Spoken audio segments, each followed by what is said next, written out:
Баршаңызға сәлем, сіздермен Әсел. Баклажаннан кез келген уақытта жей беретін және жегін келе беретін осындай салат дейміз бе, икраның ең сәтті рецептімен сіздермен бөліскім келіп отыр.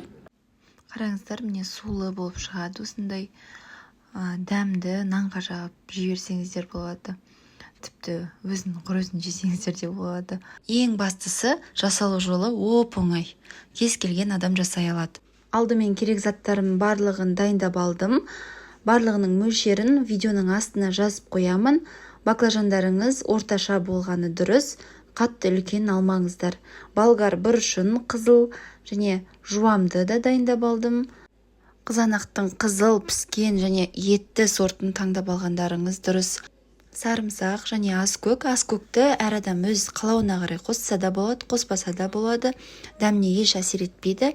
Баклажандарымды осындай бөліктерге бөліп, төрт-бұрышты етіп, бірдей көлемде турап алатын боламын. Барлығы бірдей көлемде болған дұрыс, біркелкі пісу үшін.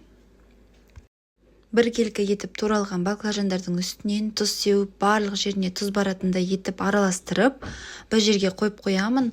Себебі баклажанның өзінің бір қышқыл дәмі болады. Сол осы тұзбен өзінің суы шығып, ағып кететін болады.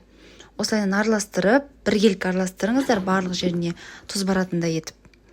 Араластырып баклажанды қойып қойғаннан кейін осылай жуамды төрт-бұрышты бөліктерге бөліп турап аламын. Алдында бір кісі жуа емес деп жазыпты. Енді бір жерде пияз дейді, бір жерде сарымсақ дейді. Әр жердің диалектісі әртүрлі. Міне жуамды осындай төрт-бұрышты етіп турап алдым. Мен үшін сарымсақ деген ол чеснок негізі.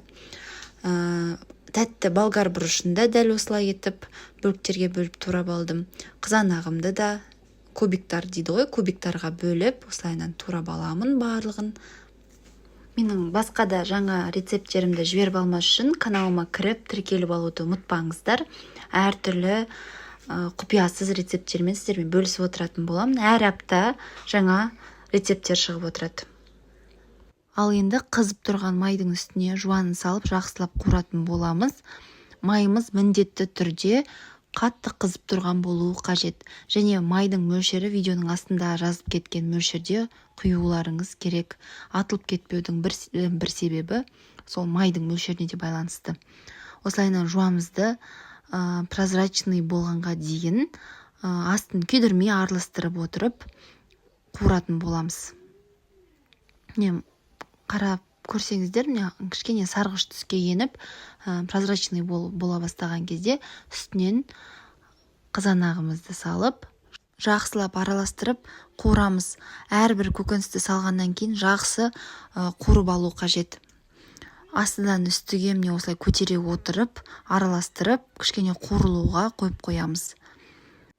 Ол аралықта бағана үстіне тұз салып қойған баклажанымыздың суы шығып, дайын болып тұр. Осылай суынан сығып басқа ыдысқа аударатын боламыз. Өздеріңіз көріп отырғандай, тұзбен араласқаннан кейін баклажанның қышқыл дәмінің барлығы өзінің суы шығып, осылайынан ағып кететін болады. Баклажанымыз дайын, баклажанды ең соңынан салатын боламыз, сондықтан оны бір шетке ысырып қоямыз. Қызанақтың астын осылайынан араластырып отыруларыңыз қажет. 5 минут, 10 минут сайын қайта араластырып отырыңыздар. Қызанақ осылайынан қуырылғаннан кейін үстіне тәтті болгар бұрышын салатын боламыз. Тәтті болгар бұрышын салып, оны да астынан үстіге қарай көтере отырып, жақсылап араластырып аламыз.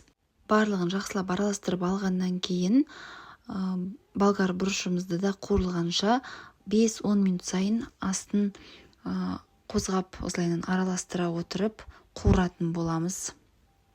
Міне көріп отырғандарыңыздай барлығы жақсылап қуырылып жатыр. Өзінің суы, ешқандай да су ештеңе қоспайсыздар, барлығы өзінің суы. Міне осылайынан қуырылып, оттың асты қуырып жатқан кезде ең жоғарғысында болуы қажет. Одан кейін бұқтырған кезде ғана астын баяулатасыздар. Міне болгар бұрышын қуырып алғаннан кейін баклажанды салып жақсылап араластырамыз.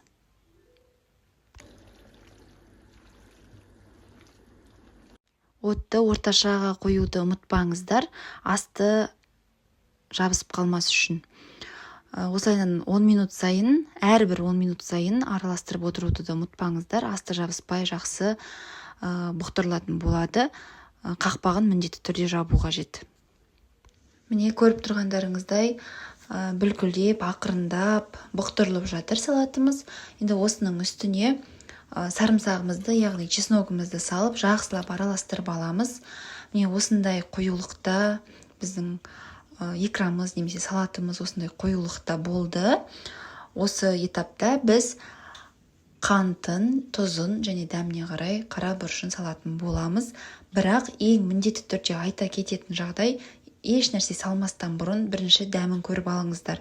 Себебі біз бағана басында баклажанды тұзға салдық қой, сол себептен өзінің тұзы болуы мүмкін. Қышқыл дәмі шықсын деп тұзға бұқтырып деппін ғой, салып араластырып қойып едік қой. Содан қалып кеткен тұз болуы мүмкін. Сол себептен міне дәмін көріп аламыз бірінші. Одан кейін барып жетіспесе тұзын саламыз. Тұзын салып, қантын салып, араластырып, тағы да кішкене бұқтыруға қойып қоямыз. Міне біздің салатымыз дайын. Енді алдын ала стерилденген банкаларға осылай ыстық күйінде құйып, крышкасын қатты бұрап, немесе закрывашкамен жапсаңыздар да болады. Закрывашкамен жауып, төңкеріп, қалың көрпеше немесе одеялмен орап, суығанша қойып қоясыздар. Бір рет жасап көріңіздер, одан кейін осы икраға ғашық боласыздар. Мен бір жасаған кезде осы порцияның 3-еуін жасаймын, қысқа арнап. Үйдегілер де сүйіп жейді, өзім де жақсы көрем. Қыстың күні дала аязда үйге келгенде тәбетті ашып, нанның үстіне жағып жеп аласыздар, күшті. Менің каналыма тіркелуді ұмытпаңыздар, әртүрлі рецепттармен бөлісетін боламын. Ас болсын, сіздермен болған Әсел.